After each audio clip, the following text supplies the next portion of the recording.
When I was 11, I picked stocks. I had the whole wrong idea. We've both had a fair amount of experience in real estate, and Charlie made early money in real estate. The second point is the more important point. Real estate is not a commodity.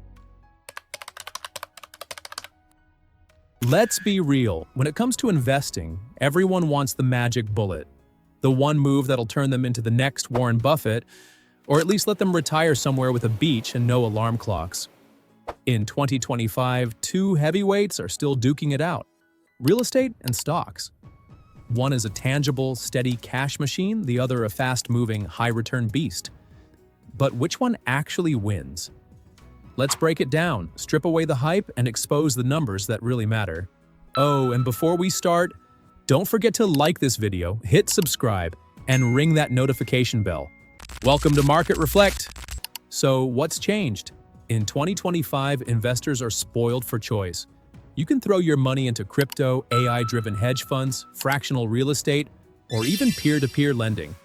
But despite all the shiny new toys, real estate and stocks remain the kings of long-term wealth building. Why? Because history proves it. The S&P 500 has averaged a 10.39% annual return from 1992 to 2024, an absolute juggernaut. Meanwhile, the U.S. housing market has crawled along at about 5.5% per year. On paper, stocks should crush real estate, but the real story? It's more complicated. The case for real estate, slow and steady, but powerful. How does real estate make money? Think of real estate like that dependable friend who always pays for coffee, not flashy, but reliable. First, rental income. You own a property, people live or work in it, and they pay you. Simple. Next, appreciation. Over time, real estate tends to rise in value, especially in high-growth cities. Then there's leverage magic. A 20% down payment lets you control an asset 5 times the size of your cash investment. Does it stack up? Historically, real estate hasn't beaten stocks in pure growth. The U.S. housing market has grown at 5.5% per year from 1992 to 2024, but let's not forget the hidden advantages. Mortgages let you amplify gains. A 5% increase in home value on a leveraged property means a 25% return on your actual cash. Tax breaks galore. Mortgage interest deductions, depreciation write-offs, and capital gains exclusions make Uncle Sam very generous to property owners. Stable rental income. Even during market crashes, people still need places to live. Will real estate hold up? Let's talk about interest rates, the silent killer of real estate dreams.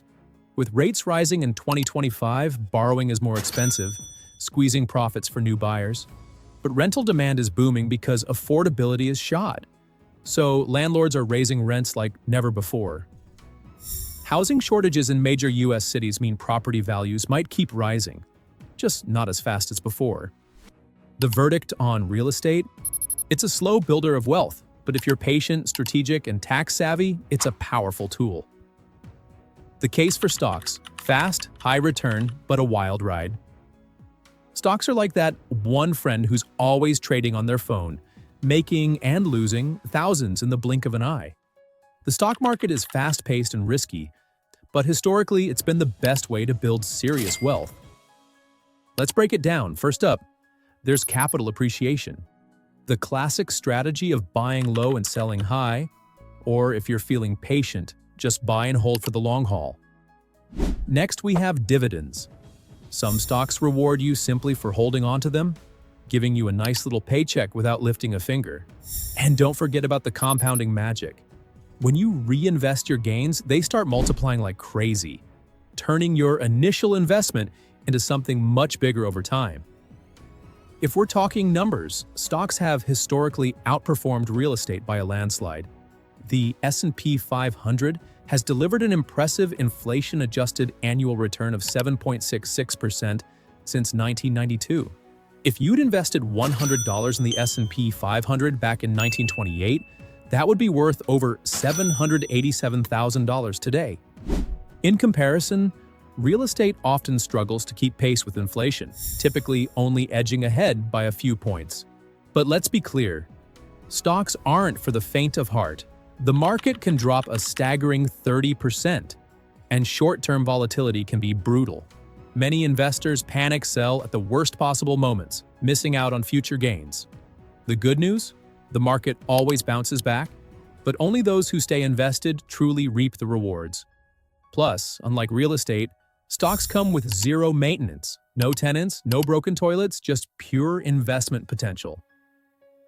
Real estate versus stocks, the final showdown. All right, folks, let's throw down the gauntlet and see how real estate and stocks stack up in 2025.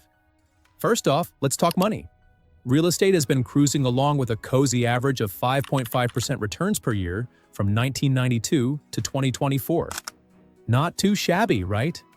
But hold on to your hats because stocks, especially the S&P 500, have been flexing with a whopping 10.39% return in the same time frame. That's like comparing a reliable sedan to a flashy sports car. Now, if you're looking for stability, real estate is your chill friend. It's low on the volatility scale, meaning it won't give you heart palpitations like stocks do. Stocks can be all over the place. One minute you're flying high, the next you're in a nosedive. Let's chat about liquidity. If you want to sell your house, good luck. It could take months, but if you're in the stock game, you can cash out faster than you can say, market crash. Need cash? Just hit that sell button and boom, you're done. Now, let's get into the upfront costs. Real estate is like that fancy restaurant where you need a hefty down payment and a pile of fees. Stocks? You can get in for as little as $1. It's like grabbing a burger instead of a 5-course meal. And what about leverage? Real estate is the king here. Mortgages let you play with big bucks without having to cough up all the cash up front. Stocks? Not so much. They're not really into the whole leverage thing.